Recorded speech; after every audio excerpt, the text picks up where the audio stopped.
Background. Due to medical problems, I lost a baby when I was 22 and have been unable to conceive since. Doctors say I have a 15% chance of ever becoming pregnant. In December 2013, Richard, brother-in-law, and I got into an argument when I threatened to call CPS if he left a party with my niece while tipsy. Edit. Richard has totaled 3 cars, had 2+ DUIs, been in rehab but always got back to drinking. He broke his leg in one of the crashes. He has ruined several events while drunk, and I was not about to let him potentially K my niece on icy roads. I hope no one else thinks this makes me a B for doing it. He told me I would regret it. He went home, sobered up, and seemed all right. We talked about it and he apologized.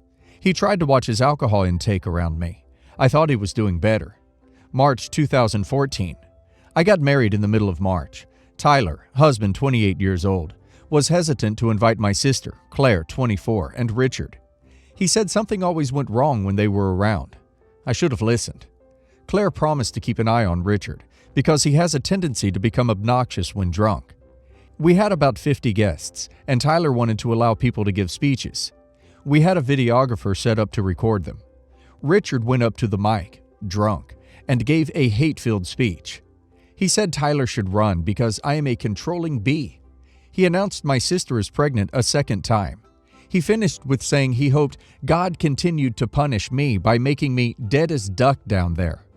The videographer cut out that bit of the final video, but I keep hearing it in my head. Everyone heard it. Current problem. Claire wants to fix this, but I'm not sure I have it in me to forgive Richard, at least not for a long time. I don't want to be bitter, but he is an a-hole and I hate him at the moment. What can I say that will help my sister see that this is not something that can be fixed right away? I want to make it through this without ruining the family, but it feels impossible. Advice, help, thoughts. What can I do or say to make Richard understand what he did was beyond hurtful? I just don't know what to say to make them understand. Honestly, I would never forgive someone for something like that. I think most people would agree it's unforgivable. If I was your husband, I know I would never want to see his face again. I cannot stand it when anyone disrespects my significant other and get very upset when in the presence of anyone who has. Mainly because I want to cave in their face. But I know that's a bad course of action. If he's saying stuff like this to you at a party, it makes me wonder what kind of things he says to your sister in private. And I don't mean about you. It makes me wonder how he treats her and his daughter in general. Your sister could very well be in a hurtful relationship. Update. Noon. Tyler, my husband, called up Claire and Richard to talk. They went to lunch. Tyler told them what they said to me was wrong. He did not want them around me or in our home. He said niece was free to still visit, but he was washing his hands of them. Claire and Richard tried to leave hubby with the bill, but Claire forgot her purse. Tyler paid his part of the tab and was already gone, so Claire was asked to pay. This made Claire furious. She felt hubby should have paid for the lunch since he invited them out. Afternoon. Claire came to talk to me about Tyler. She was upset. I invited her in and we sat on the couch to talk. Claire seemed really stressed and was near tears. She ranted for a good 20 minutes about Tyler and the family disrespecting Richard. She never took ownership of anything, blaming it on others. She claimed everyone in the family hated Richard for no reason. He was a good man and a good father. The family put their foot down and told her Richard was not allowed at any events in the near or distant future. She told me that people in the family were telling her different things. Some family members would not even talk about Richard, as if he were a bad word. Others said if Sue May forgives them, then we will talk about letting him back in. She believed niece was being punished for a miscommunication. This is BS, because everyone has always been concerned about protecting niece from Claire and Richard. If anything, they would have told Claire to drop niece off and leave. Claire said she would not be letting niece go anywhere Richard was not allowed. She thought people were being petty and saying, I don't want an alcoholic near my family. While I am not overly religious, Claire brought up the idea of God. We need to forgive one another and own up to our faults. I should apparently take ownership of the situation. I needed to apologize, not Richard, according to Claire's logic. She viewed my actions as abandoning her in her time of need. I asked her what she thought about what Richard said.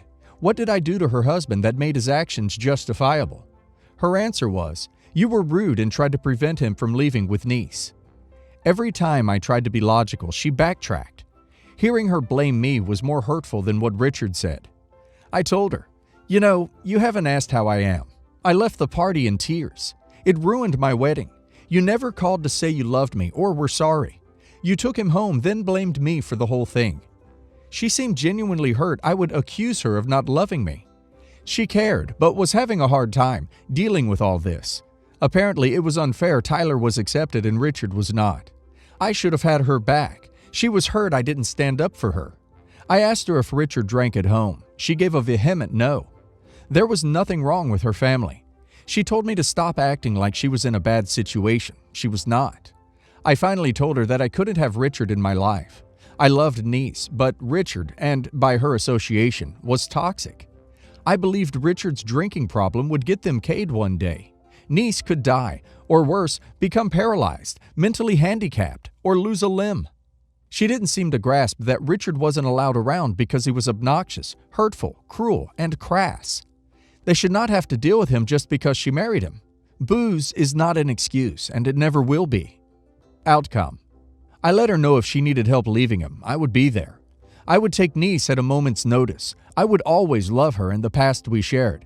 However, I believed Richard to be a dangerous alcoholic due to the crashed cars and broken bones and DUIs. I was not going to sit there and watch him destroy her. She looked at me, mouth open, and tried to make excuses. Richard is stressed. The whole family was abandoning her. I told her that I would think about accepting him back into my life if, and only if, he got the help he needed, apologized sincerely, and was sober for 2+ years. She stormed out of the house. I won't see her for a long time. I hope she takes this to heart, but I finally said what needed to be said. 36 male. My grandfather owned a business that has been in our family for generations. Everyone in our family has worked or helped out at the business. About 10 years ago, Papa decided to retire. He was starting to have issues with his health. The business was failing due to lack of help and financial issues. My father and his siblings are older and most retired, so they didn't want to be bothered with it, nor did any of the children, including my siblings. Said it would be too much work to get it back up and running properly. I took part of my savings and gave it to my grandfather as a down payment. There were a lot of naysayers, including my parents, siblings, and some other relatives, saying how I should have let my grandfather sell the business, thinking he would never see the rest of the money I owed him. Basically saying they didn't believe in me. Within the first 3 years, I'd paid him off completely, which made the business mine. The business is now quite successful. I have 3 locations, and thankfully my papa got to see the success before he passed. It went from being I couldn't do it, to them asking what I was doing with my money because they didn't see a difference in how my family and I lived. So there was all kinds of ridiculous speculations.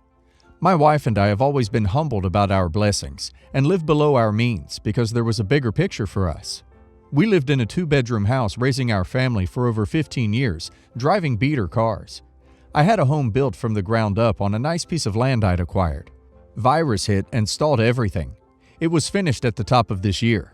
For the 4th of July, I invited the family down to celebrate. A lot of my family hadn't seen the home in person, so once they did, the talk of how much I was making came into place. Our home is now a 6-bedroom beauty with 4.5 baths that sits on over 60 acres of land and a private lake. I didn't entertain the conversation. My father brought up the suggestion of giving a percentage to the family, siblings and cousins. I told him I was, my family, as in my kids. My siblings have nice careers, but they also have a lot of debt. I thought that would be the end of it, but it wasn't. Days ago, my mother mentions it again. I tell her that it wasn't up for discussion. She asks why I wouldn't want to share the success of my grandfather's business. I point out to her that while Papa may have started it, this was my business, fair and square, and it's my choice, and that it would never happen. Not liking my tone, she ran to my father and siblings, who have now been texting me crazy texts like I'm selfish, greedy, that I don't care about our family. I've ignored it, but I'm wondering if I'm in the wrong here. Not the a-hole. Maybe for Christmas you can get them all copies of The Little Red Hen. Not the a-hole. It's not their business. You purchased the business, renovated it. They don't get to demand a slice of the cake after you made the cake, just because the flour you bought fair and square was owned by Papa once upon a time. Edit. Don't forget to get your affairs in full order, because your relatives are the type of people to contest any wills and whatnot. Not the a-hole at all. You bought the business. It's not like it was a gift, and they weren't even interested in taking it themselves. Now they're grappling for presents after you put in the work. What a bunch of a-holes. Also, since your papa has already passed away, I assume his inheritance went to the family, including the money you paid for the business. Yes, my grandfather left his inheritance to my father and his siblings. 43 female. I've been very involved in my niece, 13 female, Scarlett's life. I frequently visit my sister and brother-in-law, and often have auntie days with Scarlett, her sister, and my own kids. Scarlett is a beautiful, creative, and clever girl, but she unfortunately can have an entitled attitude. Her parents are middle class. My sister works part-time while my brother-in-law is a magnet school principal. We explained to Scarlett that she is not going to get everything she wants in life, but we will always make sure she has whatever she needs. Scarlett isn't the only one who gets told no, as this applies to every child in our family. Scarlett still believes that because certain kids at her school have more money than her, she should always get expensive things too. She also has an attitude that because my partner and I make more money, we should buy pricey things for her. My sister and brother-in-law just continue to enforce boundaries and say they are waiting for when Scarlett matures. Scarlett's birthday is in a week. We will be on vacation on the actual day, so 2 days ago I treated Scarlett to a mall trip. We had a spa day, got lunch, then were about to head home when Scarlett said she wanted to go to the Apple store. Scarlett showed me one of the MacBook Air laptops and told me she wanted it. I asked if the Chromebook I got her for school was broken. She said it worked, but a girl in her class had a MacBook Air, so she wanted one too. I explained to Scarlett that if she were willing to wait until Christmas, I could try to find one on sale, but I couldn't afford it at the current price. Scarlett began to throw a tantrum because my son has a laptop that's over $2,000. A laptop I got secondhand and which my son has used for over 8 years. I explained this to her, but Scarlett continued her tantrum, calling me a greedy witch. I firmly told her, Scarlett, if you do not stop this behavior right now, I will return your other gifts and you will get nothing from me. Scarlett continued to use profanity towards me, so I told her, that's it. We walked back to all the stores and returned everything. Glittery phone case, jewelry, stuffed animals, everything. The only thing I did not return was a book, but I kept it and told Scarlett I will hold on to it until I feel she has learned to be grateful. Scarlett whined in the car about not getting the things, and I told her, Scarlett, you have to be grateful. You would have gotten all those things, but you weren't, and now you have nothing from me. Many kids' families can't even afford food. I want you to really think about all the things you have and learn to be grateful. My sister and brother-in-law agreed with my actions, but my brother-in-law's parents say I was cruel to take birthday presents from a child, and they would be rebuying Scarlett the gifts I returned. I don't believe in rewarding bad behavior, and Scarlett will never be content until she learns to be grateful. Am I the a-hole? Not the a-hole. Hell no. Have you seen these kids today curse their parents out in the store and being so disrespectful? It is absolutely appalling that this is a generation we are raising for the future. It'll be a future of just me, me, me. Don't we have enough of that already? I don't care if you're a parent or not. You did the right thing. When she is grateful, she can have one of those two things back. I, like you, believe in not taking away books from kids, but everything else can go. Once she learns to be respectful and grateful, then she can have that book for her birthday, maybe. I wouldn't allow her at grandparents' house, who think that mess can fly. Nope. Not without parental supervision and a firm dragging out and going home when she gets mouthy. No ma'am. Not the a-hole. For it to be a complete lesson, Scarlett's parents need to return any items her grandparents purchased for her as well. Got to nip this spit in the bud. Not the a-hole. She called you a greedy witch. If I had ever spoken to any adult like that at her age, I would have probably been grounded for a year. Not sure if she always uses profanity with adults when she is angry, but her behavior needs to be checked before she does it to someone that does not care for her the way you do, i.e., a school teacher or a classmate, and gets suspended. You were right to return her birthday gifts because bad behavior should never be rewarded. Returning them was the consequence of her actions. In my teens and early 20s, I had terrible cystic acne that left tons of scarring on my face. Various treatments are getting it better, but I'm still working on it. I've also never dated. I would say not because of my skin. My parents had no dating rules for me during my isolated homeschooled high school years, and no sex prohibitions while I lived at home during college and after graduation. Basically, no dating life allowed. My parents are loving, but I've long known they've had, at the very least, anxieties about me being involved with guys. Anyway, I was bemoaning my acne scars in the mirror, and my dad overheard. We're all in the same hotel room on vacation. And he was saying, "Oh, don't worry," and jokingly said while walking away, "Great for keeping the guys away." It was a major slip, and my mom nudged him and he apologized. But it just confirmed what I think my parents have probably thought for a long time. So I won't accept his apology. I didn't even make a grandstand like, "I'm not accepting." I just didn't respond when he did. It's more than just this moment, just a buildup of control I've been realizing a lot over the past year. Now I feel like I'm ruining the family vacation. Mood is different. My mom says I should just get over it. I need advice on how to proceed from this situation. How is controlling every single one of your steps loving? I don't see that as loving. They isolated you from the outside world. Also, parents who say, "This will keep the boys away," are usually the first ones to nag their daughters for grandbabies. A lot of people are telling you to cut or limit contact. This will help out to an extent, but I think direct communication will help you further. Your parents make a joke about keeping the boys away. You reply something like, "Oh, so you don't want me to experience the loving marriage you have? Is there something about marriage I should be scared of? Do you want me to be single and childless? What adult life would you like me to have?" This will be met with dismissiveness like, "We were just kidding, don't take everything so seriously."